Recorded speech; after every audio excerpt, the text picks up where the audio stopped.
You say to someone, why are you feeling this way? What's wrong with you today? And they say, I am this way because of that person, because of that circumstance. What they're really saying is that person or circumstance is actually controlling my feelings and controlling my thoughts. Well, anything that's controlling my feelings and my thoughts, I'm victim to, right? So it makes sense then that when things are good, you feel good, and when things are bad, you feel bad, right? So when you start changing the way you think and feel, and it starts producing outcomes in your life, you're going to believe you're the creator of your life and less of the victim of your life. And the hardest part about all of this is just making the time to do it. If you're not even peaceful, there is nothing in your life that you can do in a worthwhile way. To be peaceful essentially means this, that you're not messing your mind. To be peaceful means that your system is at ease. You know how to conduct your mind, you know how to conduct your emotions, your body and your energies. You are peaceful. If you change the picture in your mind, you change the chemistry, you change the fate. So I'll give an example. If I have a picture of love in my mind, the brain releases complementary chemistry, dopamine, pleasure, oxytocin, bond with your loved one, growth hormone, which does exactly what it says. It enhances your growth, and that's why when people fall in love, the chemistry of the brain going into the blood, the culture medium, enhances vitality. People glow when they fall in love. People are healthy when they fall in love. It's not an accident, it's the chemistry of your culture medium. But now I say, but wait, what if I have a picture of fear? I go, oh, well, love chemistry doesn't come out when fear is in the picture. The brain releases stress hormones and factors that affect the immune system and growth of the system. And I go, oh my goodness. I say, why is it relevant? Changing my thought changes my chemistry. The chemistry adjusts my biology. So if I can control my thoughts, I can control the chemistry, and therefore I control the biology. So all possibilities already exist. You don't have to create the possibility. In fact, all you have to do is become aware that it exists. The moment you do that, you're changing the thought and you're producing a different frequency. Now, if the person is astute enough to feel the frequency of the thought in the quantum and not wait for the experience to happen, but the thought of abundance would produce the feeling of abundance. Tell guilt, shame, the past, I've changed my mind. I'm not living condemned. Listening to the accusing voices, I'm forgiven, I'm redeemed, restored, my future is bright. Tell lack, struggle, not having enough, I've changed my mind. That is not my destiny. I will lend and not borrow. What I touch will prosper and succeed. Abundance, overflow, increase is coming my way. Train your mind. Train your mind not to focus on the problem and make it bigger, but focus on the solution to solve it. Stay positive, stay focused, and most importantly, stay strong. The way we've been using our thoughts are not necessarily productive. As a matter of fact, sometimes our investments of our thoughts are actually counterproductive because our thoughts create a reality that we then have to overcome. So basically it says that we must start to become aware of our thoughts. And why is this important? Because thoughts represent units of energy. Every time you have a thought, you use energy. Why this becomes relevant is, if I give you a checkbook for your bank account, you don't go down the street and just write checks to people like, oh, hey, you're a nice looking guy. Here's $10 for you. And, oh, here, little girl, go out and buy yourself a little car. Here's $1,000 for you. And you don't give away your money. Why? Because giving away your money is giving away your life. So basically, you become very frugal when you have a checkbook in your hand. Now, what I'm trying to tell you is this. You have an energy budget in your body. The energy is what keeps you alive. When you start using energy and writing checks where you get no return from your energy, then it's exactly the same as writing checks out of your bank checkbook and giving away your cash. So why this becomes important is the biology of belief reveals how our thoughts create our reality.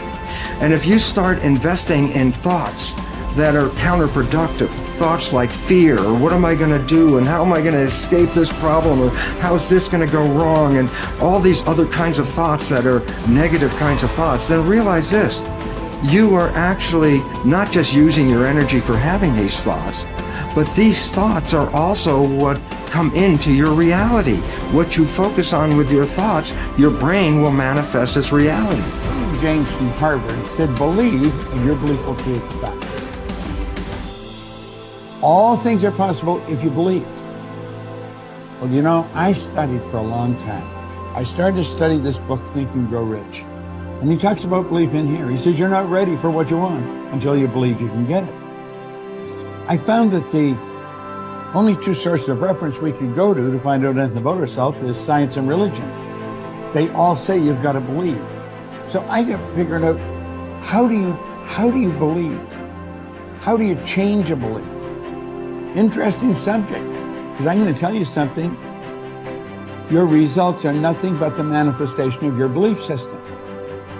Well, our belief system, now listen carefully, is based upon our evaluation of something. And frequently when we reevaluate a situation, our belief about that situation will change. Let me repeat that. Our belief system is based upon our evaluation of something. Frequently, if we reevaluate a situation, our belief about it will change. I began reevaluating who I was. I started to study. I never stopped studying. And I found as I reevaluated, I had a much higher opinion of myself. I found out things about me that I would have never believed if you had told me. The power that's locked up within us, the marvelous system we've got. Do you know the blood circulates through your veins every 33 seconds, through hundreds of miles of passageway? Bang, just like that, clears all the food in and all the garbage out. Stop and think of the central nervous system. It's the most complex electrical system in the world. And you've got it. Think of your brain, an electronic switching station like that. You can change the vibration of yourself and everything around you. We have awesome powers, and it's all based on what you believe about you. Nothing is so embarrassing as watching someone do something that you said could not be done. People who embrace possibility thinking are capable of accomplishing tasks that seem impossible because they believe in solutions.